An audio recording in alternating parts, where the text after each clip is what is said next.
Hello friends, मैं अभिषेक शुक्ला आपका स्वागत करता हूं फिर से एक बार म्यूजिक का पिटारा इस शो में।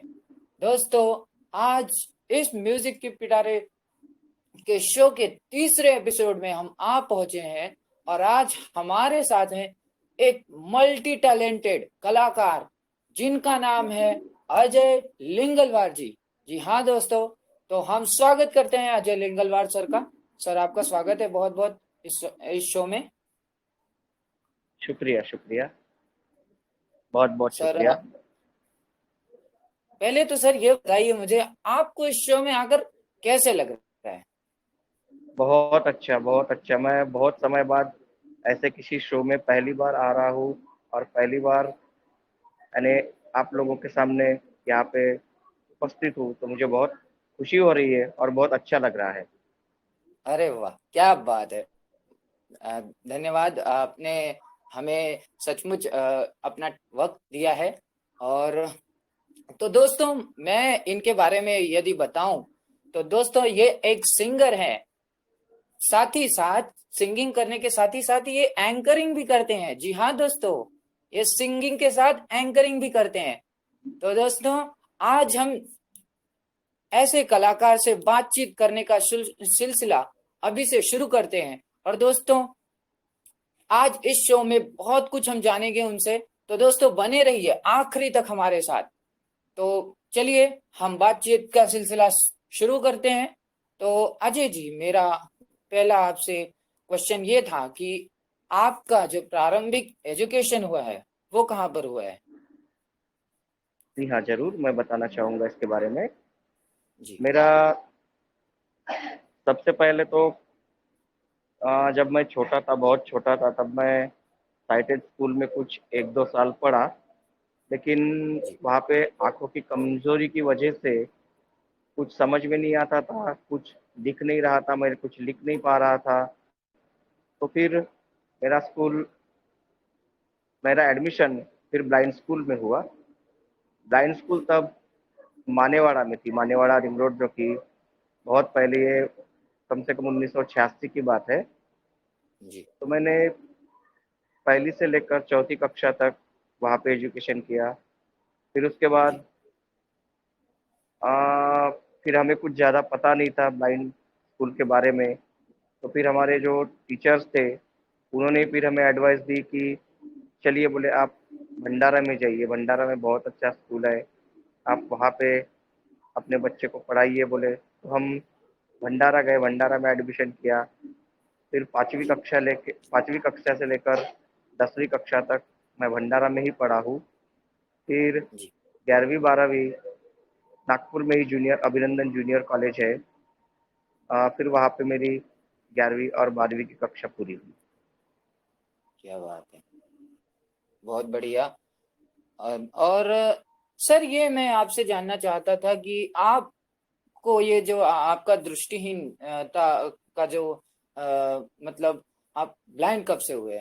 मैं ये जानना चाहता था, आप दृष्टिहीन कब से हुए? अभिषेक जी, मैं एक्चुअली बाय बर्थ ब्लाइंड हूँ। बचपन से ही मुझे यानी दृष्टिहीन मैं बचपन से ही हूँ। हम्म। अच्छा अच्छा, मतलब आप बचपन से ही दृष्टिहीन हो। फिर भी आप आज अपने टैलेंट के बलबूते पर आज आप बहुत कुछ कर सकते हो। बहुत बड़ी बात है ये, मतलब एक हमारे दर्शकों के लिए जो अभी आपको सुन रहे होंगे, सचमुच हाँ, बहुत ही बड़ी बात है। और ये आपसे कुछ ना कुछ तो सीख सकते हैं, सचमुच। एक बिल्कुल ज़रूर। बहुत ही बड़ी मतलब हमने आज शख्स को बुलाया है और ये मल्टी टैलेंटेड, जैसे कि मैंने आप लोगों को बताया, रियली। तो चलिए, हम दूसरा क्वेश्चन सर से करना चाहेंगे। सर, आपने 12वीं तक आपने कहा कि आपने नागपुर में किया है, यानी कि पहले आप पहली से 5वीं यहाँ नागपुर में, फिर 5वीं से 10वीं भंडारा, फिर 11वीं 12वीं आपने नागपुर में किया। तो सर, फिर उसके बाद आपकी इच्छा नहीं हुई ग्रेजुएशन करने की? नहीं, एक्चुअली क्या हो गया, फिर मैं 12वीं के बाद मैं 12वीं यानी पहली बार 12वीं की जब एग्ज़ाम दिया, तब मैं किसी कारणवश मेरे 2 सब्जेक्ट रह गए थे। जी एक हिस्ट्री और दूसरा सोशियोलॉजी। जी तो फिर मैंने फिर से बैठा, फिर वो दोनों सब्जेक्ट निकाला और फिर किसी कारणवश मैं आगे पढ़ नहीं पाया। उसकी कुछ वजह भी है, क्योंकि मैं फिर पॉलिटिक्स में ज़्यादा इंटरेस्ट लेने लगा। फिर जी पॉलिटिक्स की तरफ ज़्यादा अट्रैक्ट हो ज़्यादा अट्रैक्ट होने के कारण कुछ मेरा एजुकेशन से फिर लगभग यानी संपर्क टूट ही गया। तो फिर जी आगे का एजुकेशन मैं नहीं कर पाया फिर। अच्छा। तो तो मतलब सर, यदि अभी आपकी तो इच्छा होती होगी, हाँ हाँ, बिल्कुल ज़रूर, अभी तो इच्छा होती है, लेकिन अभी तो क्या कर यदि सकते करना हो हैं। तो करेंगे सर? हाँ बिल्कुल इस बारे ज़रूर। में कुछ सोचा है? ट्रा- क्या बात है। हाँ, ट्राई कर रहा हूँ, मैं ट्राई कर रहा हूँ, YCM से, जैसे इग्नो से, हाँ हाँ। ऐसे कुछ इंस्टीट्यूट है, वहाँ से मैं ट्राई कर रहा हूँ अभी। क्या बात है। सचमुच बहुत ही अच्छी बात है। अच्छा, अब हम आपके टैलेंट के ऊपर आते हैं। आपके पास दो टैलेंट हैं, और सचमुच वो काफी कीमती है टैलेंट। क्योंकि एंकरिंग के बिना कोई प्रोग्राम नहीं हो सकता, और सिंगिंग के बिना तो मतलब कुछ भी नहीं हो सकता, क्योंकि सिंगिंग से तो लोग मंत्र मुग्ध हो जाते हैं। तो सबसे पहले तो मैं जानना चाहूंगा आपकी सिंगिंग के बारे में। तो आपकी सिंगिंग की जो जर्नी थी, वो कहाँ से स्टार्ट हुई? देखिए अभिषेक जी, इसमें ऐसा है कि मैंने एक्चुअल अगर देखा जाए तो पहले से ही मेरा संगीत की तरफ कुछ ज़्यादा रुझान था नहीं। हम्म, यानी संगीत मेरी हॉबी में था ही नहीं बिल्कुल, अगर आप बोले तो। अच्छा। लेकिन फिर ऐसे ही मतलब संगीत के कुछ क्लास व्लास, कुछ म्यूजिक व्यूजिक ऐसा कुछ मैंने कुछ कभी कुछ लगाया नहीं। क्लास म्यूजिक के कुछ क्लास व्लास मैंने कभी नहीं लगाया। लेकिन जी ऐसे ही फिर पहले ट्रांजिस्टर होते थे, ट्रांजिस्टर पे गाने सुनते सुनते फिर वो एक ये लग गई, आदत लग गई कि ट्रांजिस्टर के गाने सुनो, फिर उसको पार्ट यानी उसका पूरा जी रिवीजन करो, उसको ध्यान में जी रखो। फिर जी इस जी तरह से होते हुए फिर वो बहुत से गाने, तब हमारे घर में टेप रिकॉर्डर वगैरह थे, तो फिर कैसेट्स खरीद के लाना, फिर वो गाने बजाना। फिर मेरी एक और हॉबी थी गाने लिख के रखने की, ब्रेल अपने ब्रेल इसमें ब्रेल लिपि में गाने लिख के ब्रेल रखने लिपि की मेरी में। एक, हाँ, जी आदत हो चुकी थी। तो करीब जी करीब 900 से 1000 गाने मेरे पास लिखे हुए थे ब्रेल में।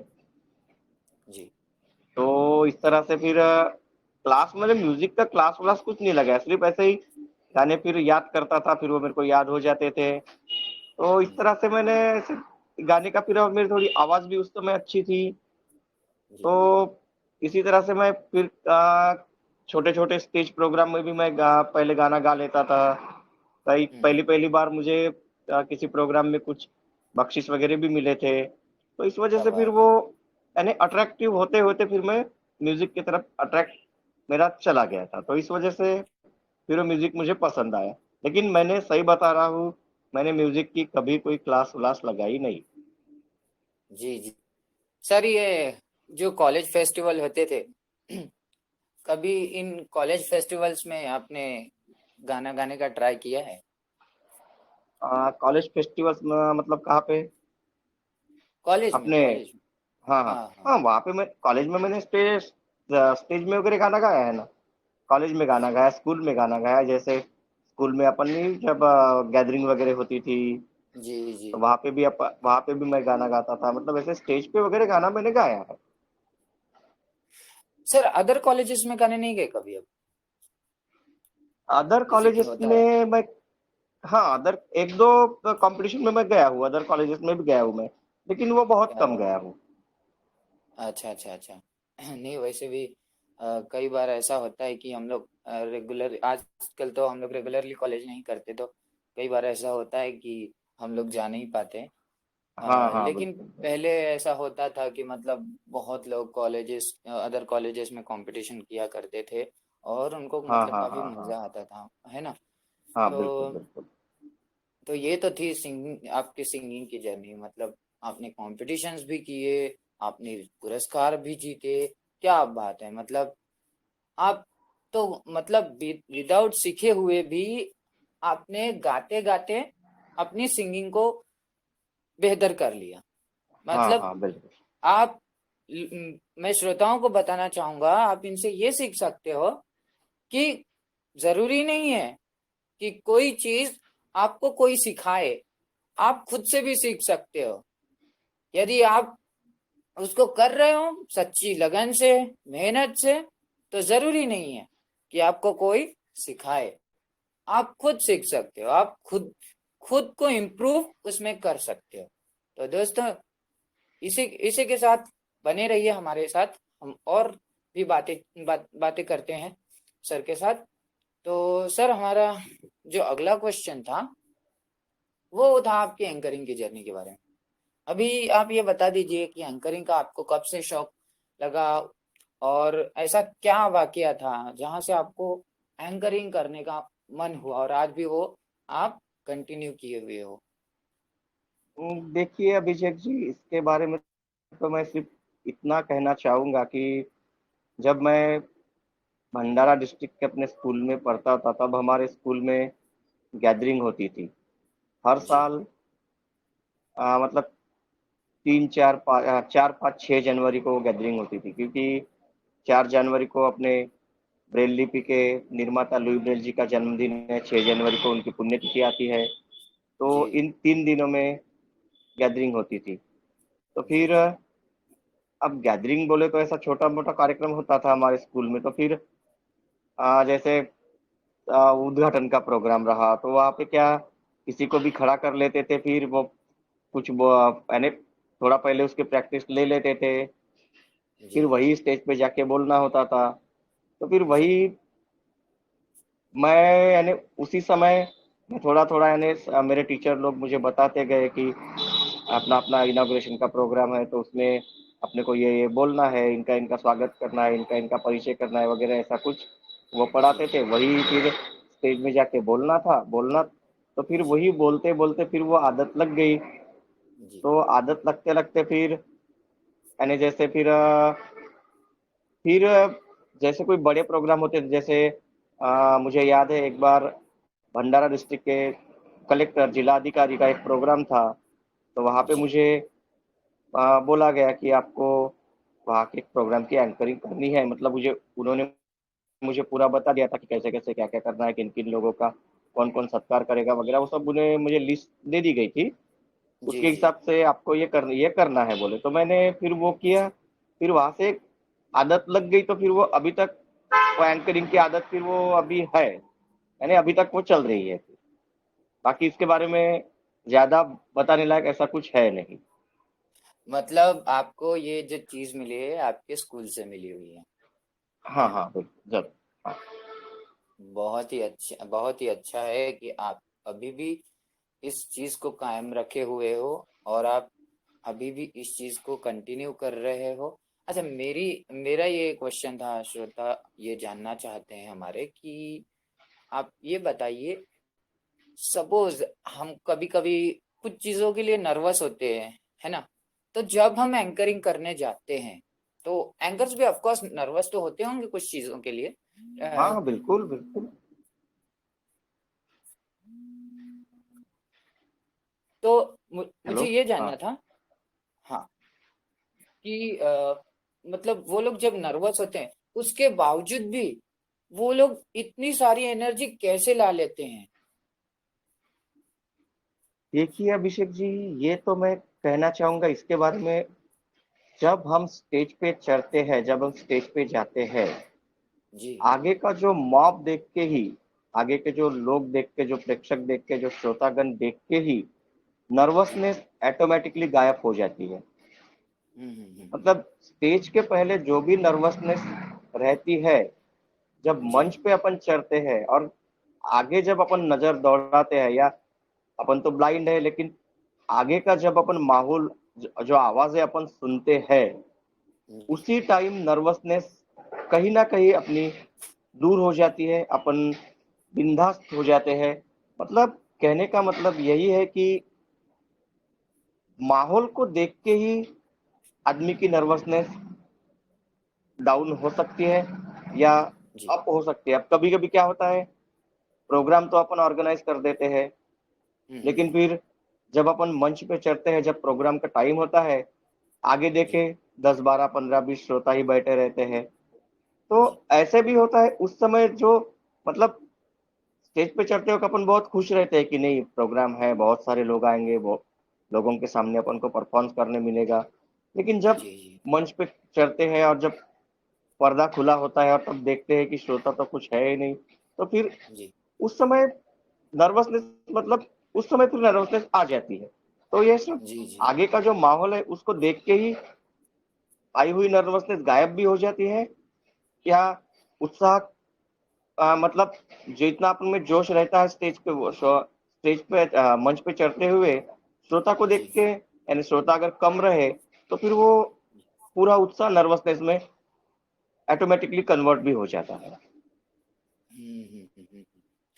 सर, आपके साथ कभी ऐसा कोई वाकया हुआ हो जहां आप पहली बार स्टेज पे गए एंकरिंग करने के लिए और आप नर्वस हो गए हो, और मतलब आप ना मतलब वो एंकरिंग नहीं कर पाए हो, वहीं पर आप कभी अटक गए हो एंकरिंग करते करते? तो ऐसा वाकया अगर आपके साथ हुआ है तो आप बताइए ना हमारे व्यूवर्स को। हाँ, वाकई एक दो मेरे ध्यान में है अभी भी, क्योंकि अभी मेरा करीब करीब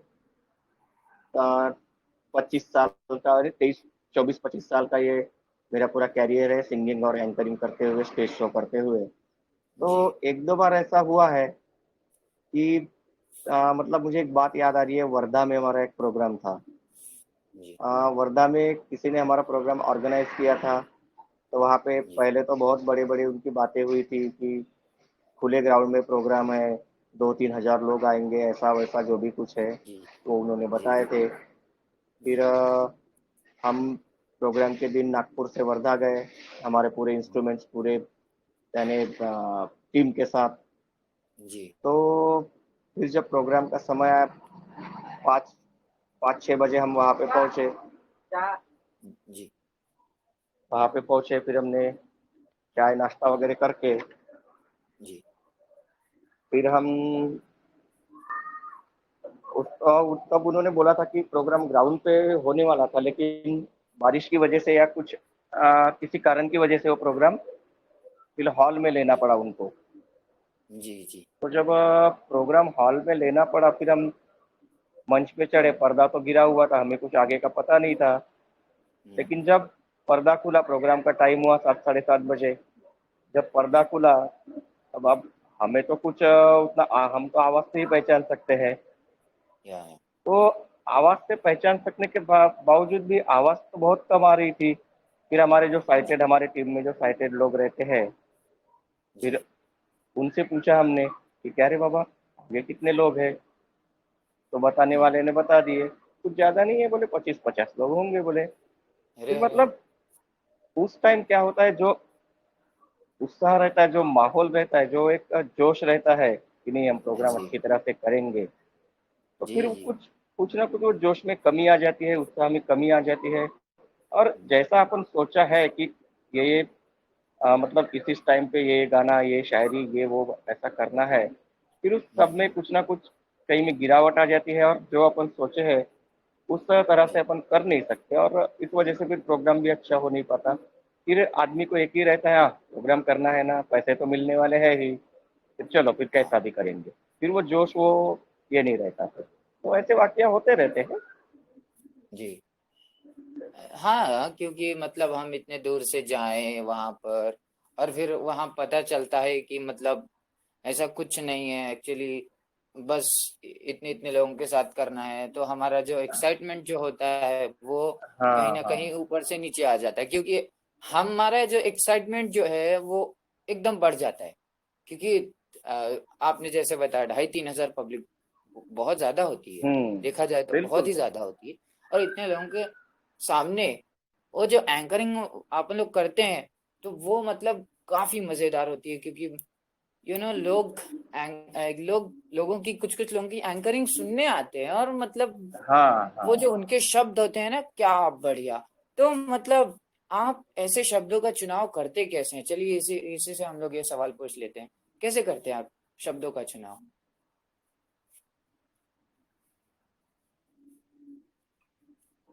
हेलो।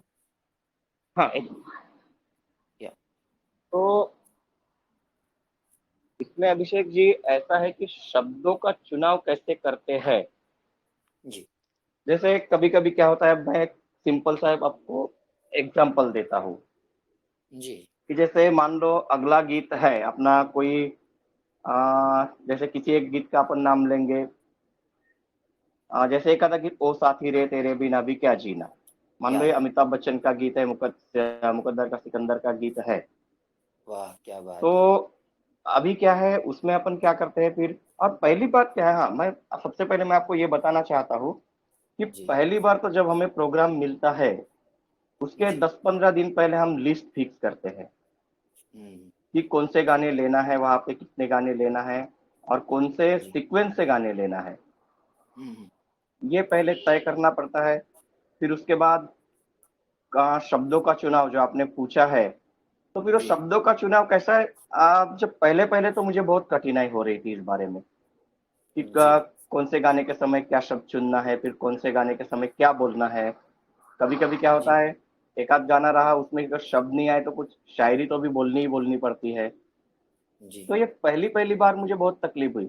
फिर जी जी मैंने कुछ किताबें वगैरह इसके बारे में पढ़ी। तो फिर जी किताबों में मुझे कुछ अच्छे अच्छे वर्ड मिले, कुछ शायरी शेरो शायरी मिली। तो हम्म इस तरह से मैंने फिर अपना एंकरिंग का ये बढ़ता गया। फिर बीच में क्या हो गया, फिर अब कभी कभी क्या होता है, कोई कोई गाने जैसे मान लो अपन मैंने अब गुजरात में एक प्रोग्राम किए थे, गुजरात में हमने कंटिन्यू 4-5 प्रोग्राम किए, 2010 की बात है वो। जी तो अब वहां पे गुजराती गीतों में अपन क्या शायरी बोलेंगे, क्या कुछ करेंगे अपन, क्योंकि हाँ ये गुजराती बात तो भाषा है। तो अपन को समझ में आती नहीं है। नहीं आती नहीं आती। तो उस समय क्या फिर सिंपल एंकरिंग करना पड़ता है कि ये गाना है, ये एक सिंगर ये गाना लेकर आ रहा है। फिर ऐसा जी करते करते फिर जो आपने बोला कि शब्दों का चुनाव, फिर ऑटोमेटिकली वो फिर जैसे जैसे अपन प्रोग्राम करते जाते हैं जी ऑटोमेटिकली अपने दिमाग में वो शब्दों का चयन आ जाता है। तो शब्दों का चुनना वगैरह ऐसी कोई यानी अब है बड़े बड़े मतलब एंकर भी है, जैसे मैं नाम उदाहरण के तरफ लेना चाहूंगा तो अपने अमीन सायानी जी, बहुत जो बहुत पुराने एंकर है। जी हाँ, उनकी गीत एंकर, माला की छाव में, वाह वाह। क्या हाँ बात है, उनकी सच में उनका एंकरिंग शो, वो उन शो उनका बहुत पॉपुलर हुआ था। मतलब जिस तरह से लोगों ने उस शो को सराहना, वो शो मुझे लगता है कि आज तक मतलब उस जैसे शो को मुझे लगता है हाँ किसी ने नहीं सराहा। आज मतलब बहुत ही आज तक खतरा। आज तक ऐसा एंकर हुआ ही नहीं है। जी हाँ, तो इस तरह से ने अब मैं कुछ ज्यादा कठिन वर्ड्स या ज्यादा मुश्किल शब्दों का मैं चयन करता करता नहीं हूँ अभिषेक जी, मैं आपको सही सही बता रहा हूँ। सिंपल जी एंकरिंग करता हूँ, उसमें बस कुछ शेरो शायरी डालता हूँ, कभी कुछ गीतों के माध्यम से अगर कुछ टाइम पे मतलब कुछ याद आया तो जैसा गीत रहा उस हिसाब से उसके बारे में थोड़ा बताता हूँ। ज्यादा से जी ज्यादा जी मेरी सिंपल एंकरिंग रहती है। जी। सर, मैं आपसे एक चीज कहना चाहूंगा कि थोड़ा सा एंकरिंग, अपनी एंकरिंग हमारे श्रोताओं को करके दिखाएं थोड़ी सी, मतलब कि हमें लगता है झलक दिखा देनी चाहिए श्रोताओं को। जी ट्राई करता हूँ। जी जी तो दोस्तों, अगले पायदान पे हमारा गीत ओ साथी रे तेरे बिना भी क्या जीना। दोस्तों, इस गीत के बारे में मैं सिर्फ इतना ही कहना चाहूंगा कि जो अमिताभ जी ने राखी जी को मनाने के लिए, और जो राखी जी और अमिताभ जी के बीच जो दूरियां बन गई थी, कहीं ना कहीं वो दूरियों को नजदीकियों में तब्दील करने के लिए अमिताभ जी के जो किशोर दा ने जो अमिताभ जी के लिए जो आवाज दी है, तो वही किशोर दा की आवाज आपके सामने लेकर आ रहे हैं हमारे ग्रुप के अगले आर्टिस्ट। और पेश है आपके सामने फिल्म मुकद्दर का सिकंदर, किशोर दा का गाया हुआ ओ साथी रे तेरे बिना भी क्या जीना। क्या बात है, क्या बात है सर, सचमुच बहुत ही बढ़िया सर। क्या आवाज में आपके उतार चढ़ाव सब कुछ है सर। मतलब सचमुच ऐसा लग रहा था कि हाँ, हम शो में बैठे हुए हैं कहीं और एक एंकर को सुन रहे हैं। मतलब आप यदि शो में करते होंगे तो इससे भी जबरदस्त करते होंगे, क्योंकि वहां पर तो बहुत ज्यादा पब्लिक होती है, तो मुझे लगता है। चलिए अब हम आपके बारे में जान लेते हैं sir. Singing singing singing sir, आप ज्यादा एंकरिंग करते थे या ज्यादा सिंगिंग? बताइए, पहले तो ये मुझे बताइए ना सर। देखिए अभिषेक जी, इसके बारे में मैं ऐसा है कि मैं आपको बताता हूँ। हम्म। हेलो, आवाज आ रही है? हाँ, आवाज आ रही है, बोलिए सर। हाँ, तो इसके बारे में मैं आपको बताना चाहूंगा। मेरा यानी जैसे मैं पहले आपको बता दिया कि सिंगिंग के तरफ यानी मैं कोई क्लास व्लास तो लगाया नहीं, कुछ लगाया नहीं। लेकिन जी जब मैं अपने नागपुर अंध विद्यालय में, आपको जी। पता है नागपुर ब्लाइंड स्कूल, हाँ जी, हाँ दीक्षा जी। भूमि के सामने वाला, हाँ हाँ। तो वहां पे क्या हुआ एक्चुअली, मैं 1900, हाँ 1998 में मैं वहां पे वर्कशॉप में एडमिशन लिया था। क्या बात है। हाँ तो तब उनका कुछ चल रहा था ब्लाइंड स्कूल वालों का, मैनेजमेंट का, कि अपने स्कूल का एक ऑर्केस्ट्रा ग्रुप अपन निकालना है। हाँ जी। तो फिर ग्रुप निकालना है। फिर हम दो तीन लोग थे, दो तीन लड़के और तीन चार लड़कियां। तो फिर ऐसे करते करते फिर उनका वो इंस्ट्रूमेंट्स वगैरह तो उनके पास पहले से थे ही, बोलना बड़ी स्कूल है तो। हाँ बिल्कुल, वो तो तो आज फिर भी है। हाँ, वो तो आज भी है, लेकिन जी। आज अभी उनका ग्रुप फिलहाल तो बंद है। बंद है, बंद है, यस यस। हाँ हाँ, बंद है। तो फिर क्या हुआ, फिर ऐसे कुछ लड़के चुन चुन के, तब अपने, आप पहचानते या नहीं पहचानते मुझे पता नहीं, लग्गड़ गुरुजी करके थे संगीत टीचर। नहीं शायद पहचानता आपके सर। समय में नहीं होगे वो। आप पढ़े हैं क्या वहाँ पे? जी हाँ, मैं वहीं से पढ़ा हुआ हूँ, मैं वहीं का छात्र हूँ। हाँ, तो हमारे इसमें लग्गड़ गुरुजी एक म्यूजिक टीचर करके थे वहाँ पे। जी तो फिर उन्होंने कुछ लड़कों को यानी सिलेक्शन के लिए बुलाया था। तो जी उनमें से हम तीन चार लोग, मैं जैसे मैं था, एक मोहम्मद जियाउद्दीन करके था, और जी दो जी तीन लोग, दो तीन लड़के ऐसे सिलेक्ट हुई थी।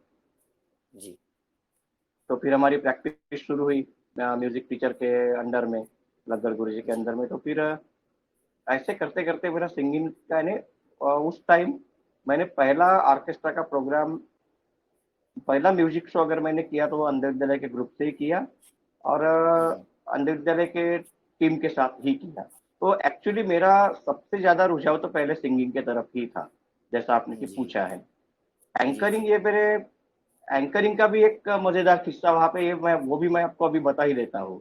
या बताई तो दीजिए, बहुत मजा आएगा तो अभी श्रोताओं को सुनने में। क्या हुआ, जब पहला प्रोग्राम हम अंधे दिले के ग्रुप से कर रहे थे, तो उस समय फिर जी हमारे गाने वगैरह सिलेक्ट हुए, सभी कुछ जी सिलेक्ट हुए। फिर आ गई, अब एंकरिंग करेगा जी। कौन? तो फिर तबला टीचर विवेक लोहकरे करके थे। हाँ हाँ, उन्हें पहचानते हैं, yes। हाँ, तो फिर उन्होंने मुझे बोला, अरे वाह। तेरे को ये करना है बोले एंकरिंग? बोले, मुझे सर मेरे को नहीं जमेगा, गाने गा रहा हूँ ना, मेरे को एंकरिंग वैंकरिंग नहीं जमेगा। अरे करके तो देख यार, बोले अच्छा। लिस्ट तो तेरे पास है ही, बोले लिस्ट तो तेरे को मैं दे ही देता हूँ, बोले तेरे को हाँ क्या सिर्फ बिल्कुल। सिंपल एंकरिंग करना है, बोले हाँ जी। तू करके तो देख, बोले अब अपने पास कोई है नहीं है, बोले और तेरा थोड़ा एंकरिंग के हिसाब से आवाज भी है, बोले तो तू करके देख, बोले जमेगा तो जमेगा, नहीं तो नहीं जमेगा, बोले बात की बाद में देख लेंगे, बोले। जी। मैंने बोला ठीक है, करके देखता हूँ। तो हम्म। करके देखता हूँ क्या, फिर करके देख लिया, फिर वो मेरे पीछे ही, फिर वो सिंगर और एंकर मेरे पीछे ही लग गए। फिर वो, फिर तब से देखे तो सिंगर ही, एंकरिंग भी मेरी, फिर मेरे आगे आगे जाते समय फिर एंकरिंग ज्यादा बढ़ गई और सिंगिंग कम हो गई। सिंगिंग कम होती चली गई। जी जी जी। हाँ, तो अच्छा ये अच्छा अच्छा। ऐसा एक वो किस्सा है सर।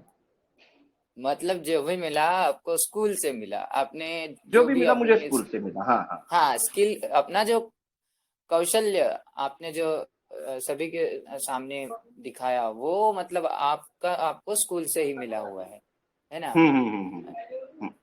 तो मुझे ये जानना था, आपने कभी कोई इंस्ट्रूमेंट सीखने की कोशिश नहीं की? नहीं नहीं नहीं, मेरा उसके तरफ ज्यादा खिंचाव था ही नहीं, इसलिए मैंने कभी ट्राई किया ही नहीं उसके बारे में। मतलब आपने कभी भी कोई इंस्ट्रूमेंट को सीखने की कोशिश ही नहीं की, नहीं नहीं है नहीं। ना? अच्छा अच्छा अच्छा। तो हम्म। सर अभी आखिर में चलते चलते एक गाना भी गुनगुना दीजिए तो बहुत अच्छा होगा। थोड़ा सा एक गाना गुनगुना दीजिए सर।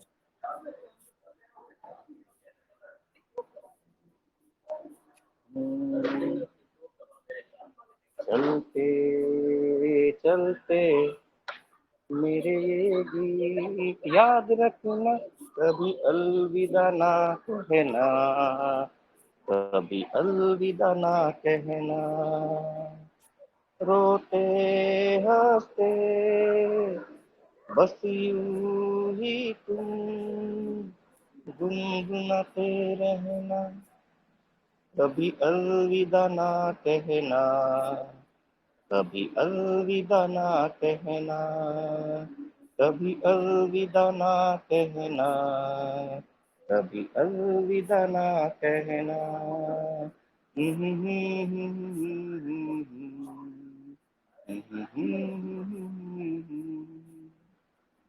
क्या बात है सर, क्या बात है, बहुत बढ़िया। आप तो एंकरिंग के साथ साथ सिंगिंग भी बहुत अच्छी कर लेते हैं, क्या टैलेंट है। आज रियली मतलब एक रियल टैलेंट हमें मिला है, सचमुच। मल्टी इसीलिए मैंने श्रोताओं आपसे कहा था कि ये मल्टी टैलेंटेड व्यक्ति हैं, सचमुच। बहुत ही बड़ी व्यक्ति आज हमारे साथ यहाँ पर जुड़ी हुई है। तो आखिरी में चलते चलते आप श्रोताओं से क्या कहना चाहेंगे?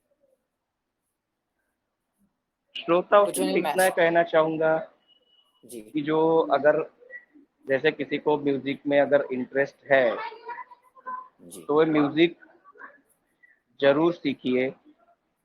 जैसे मैंने मेरी बताई कि कुछ क्लास ना लगाते हुए मैंने सिंगिंग और एंकरिंग की शुरुआत की है, लेकिन आप ऐसा मत कीजिए। जितना ज़्यादा आप म्यूज़िक की तरफ ध्यान देंगे उतना ही आपको म्यूज़िक बहुत आगे ले जाएगा। और जी मैं ये नहीं कहता कि म्यूज़िक ही आपका सब कुछ हो सकता है, लेकिन है, वैसा भी है। बहुत बड़े बड़े सिंगर हैं, बहुत बड़े बड़े म्यूजिशियन हैं जिनका म्यूज़िक ही सब कुछ है, लेकिन एजुकेशन पे भी आपको उतना ही ध्यान देना है जितना कि जी। आप म्यूजिक की तरफ या अपने किसी भी हॉबी की तरफ आप देते हो। तो मैं इतना ही कहना चाहूँगा, जो भी आपकी हॉबी है एजुकेशन के साथ साथ उस पर भी ध्यान दीजिए, उसको भी आगे ले जाइए और उस पर भी अपना करियर बनाने का प्रयास कीजिए।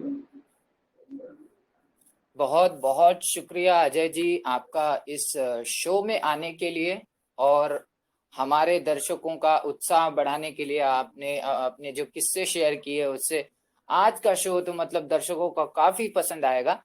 अच्छा, चलते चलते मैं ये कहूंगा कि हमारे श्रोताओं से इस चैनल को लाइक, सब्सक्राइब और शेयर करने के लिए रिक्वेस्ट कर दीजिए तो बहुत अच्छा होगा। जी हाँ दोस्तों, जैसा कि अभिषेक जी, मैं सबसे पहले तो आपको अभिषेक जी बहुत बहुत धन्यवाद देता हूँ कि आपने मुझे ये प्लेटफॉर्म दिया और मेरा जो भी मेरे एक्सपीरियंस है वो शेयर करने का मुझे अवसर दिया। उसके लिए आपका बहुत बहुत शुक्रिया। और श्रोताओं से मैं कहना चाहूँगा, इस वीडियो को, इस यानी मुलाकात को आप देखिए और जितना लाइक हो सके उतना लाइक कीजिए, शेयर कीजिए और कमेंट्स कीजिए। ज़्यादा से ज़्यादा लाइक, शेयर और कमेंट्स हमारे लिए बहुत, आपके हमारे आम सॉरी आपके लाइक, कमेंट्स और शेयर हमारे लिए बहुत मायने रखते हैं। इसलिए जितना ज़्यादा हो सके इस वीडियो को लाइक कीजिए, शेयर कीजिए, कमेंट्स कीजिए। और अभिषेक अभिषेक जी, फिर से एक बार आपका बहुत बहुत शुक्रिया। धन्यवाद। जी धन्यवाद सर। जी हाँ दोस्तों, सर के कहने के मुताबिक चैनल को सब्सक्राइब, शेयर और लाइक और कमेंट कीजिए गाइस, क्योंकि हम जो कंटेंट ला रहे हैं वो गाइस हमें हमें बहुत डिफिकल्टी झेलनी पड़ती है। और गाइस इस मोटिवेशन के लिए एक लाइक, सब्सक्राइब और कुछ लोग अगर देख सकें आपके थ्रू तो ये भी बहुत अच्छी बात है हमारे लिए। इससे हमारे लिए बहुत बड़ा मोटिवेशन होगा।